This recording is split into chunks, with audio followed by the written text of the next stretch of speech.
Hello guys, good afternoon. কেমন আছো তোমরা সবাই? আশা করি অনেক ভালো আছো। আমিও ভালো আছি। আমার ব্লগে তোমাদের অনেক অনেক স্বাগত, অনেক অনেক ভালোবাসা। তো আজকে একটা জিনিস তোমাদের আমি দেখাবো। আমি জিভে জল আনতে পারি কি না পারি, তোমাদের সঙ্গে সেটা আমি 100-100 বলতে পারি যে তোমাদের জিভে জল আনবোই আনবো। তো জিভে জল আনার কারণ হচ্ছে এই দেখো, তেঁতুল মাখা। তেঁতুলের কথা শুনলে কার না জিভে জল আসে বলো? তো এই দেখো, তেঁতুল মাখা খাবে? আহ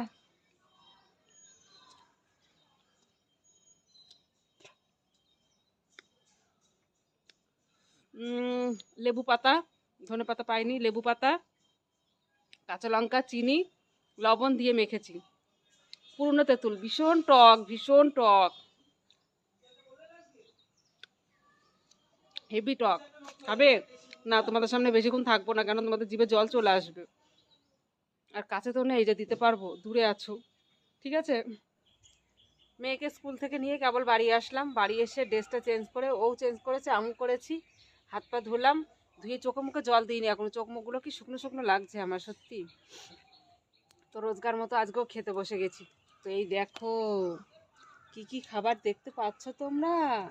এই দেখো, এটা হচ্ছে লাল শাক ভাজা, বেগুন পোড়া, বাঁধাকপির তরকারি। এই দেখো বড়িগুলো দেখেছো, ঘরের বড়ি, দারুণ খেতে।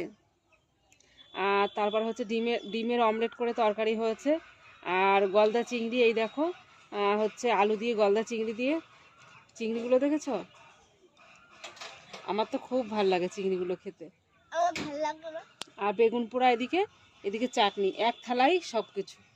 মানে সে কি বলে না, ব্যঞ্জন না কি বলে, মানে এক থালাই সমস্ত কিছু।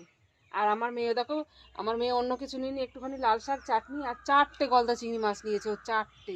ও বলছে আমি খেতে ভালোবাসি, বাবা আমার জন্য এনেছে করে 4টে নিয়ে নিয়েছে। ওদিকে ফোনে কার্টুন দেখবে, খাবে।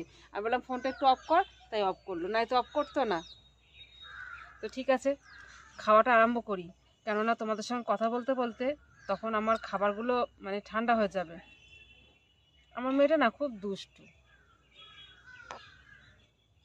এই দেখো, আগে বেগুন পোড়া দিয়ে আরম্ভ করি, তাই না বলো? এত খাবার কোনটা দিয়ে খাবো ঠিক পাচ্ছি না। তো এই দেখো, বেগুন পোড়া দিয়ে খাচ্ছি।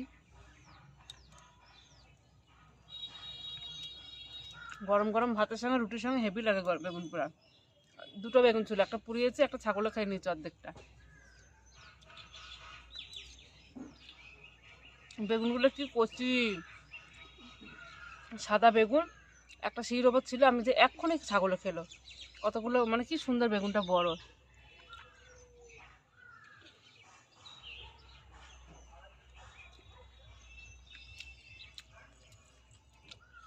হুম, হেভি। এবার একা একা সব খাই। তোমরা কতক্ষণ খাওয়া দেখবে? খাইনি, পরে গল্প করবো। তো এই দেখো, অনেকক্ষণ পর আবার আসলাম ক্যামেরার সামনে। তো রিলস করেছি, শর্ট ভিডিও, এই শাড়িটা পরে। অনেকদিন পর শাড়িটা পরেছি। এই শাড়িটা পরে আমাকে কেমন লাগছে বলো তো? তো শাড়িটা পরে ভালোই লাগছে, দেখছি আমি আমাকে, নিজেকে তো দেখছি ভালো লাগছে। তোমরা বলো তো আমাকে কেমন লাগছে? আর চা খেলাম। চা খেয়ে এবার ভাবছি একটু উনুন পাড়ে গিয়ে বসবো। মানে এত ঠান্ডা দিচ্ছে, কি বলবো। খালি পায়ে রয়েছি শানের উপর, তো চটিটা পরে আসতে ভুলে গেছি। তো এবার ভাবছি যে ভালো করে একটু ঢেকে ঢুকে নিয়ে যাই, উনুন পাড়ে যাই। কাঠে রান্না হয়েছে, ওখানে গিয়ে একটুখানি আগুন তাপাবো। খুব ভাল লাগে, খুব ভাল লাগে। তো একটু গরম গরম ভাব লাগে, এত ভালো লাগে কি বলবো। তো মেয়ে এখন ওর ঠাম্মার ঘরে বসে বসে ঠাম্মার সঙ্গে গল্প করতে করতে কার্টুন মাটুন দেখবে। পড়ে কেবলই আসলো, তো ওই জন্য এখন আর পড়তে বসালাম না। ঠাম্মার কাছে শুয়ে শুয়ে দুজনে মিলে ঠাকমাতে আর নাতনিতে একটু কার্টুন দেখুক, আর আমি ঠান্ডায়, কেন ও আমি থাকলে ও যেতে চাই। ওকে তখন তারাই, দেখো কি মশা বাবা, এত মশাই খাচ্ছে। তো যাই হোক, খুব শীত করছে, যাই একটু গাটা গরম করে আসি। সবাই ভালো থেকো। আর বাকি গল্প আবার নেক্সট ব্লগে দেবো তোমাদের সঙ্গে। ঠিক আছে? তো টাটা, বাই বাই।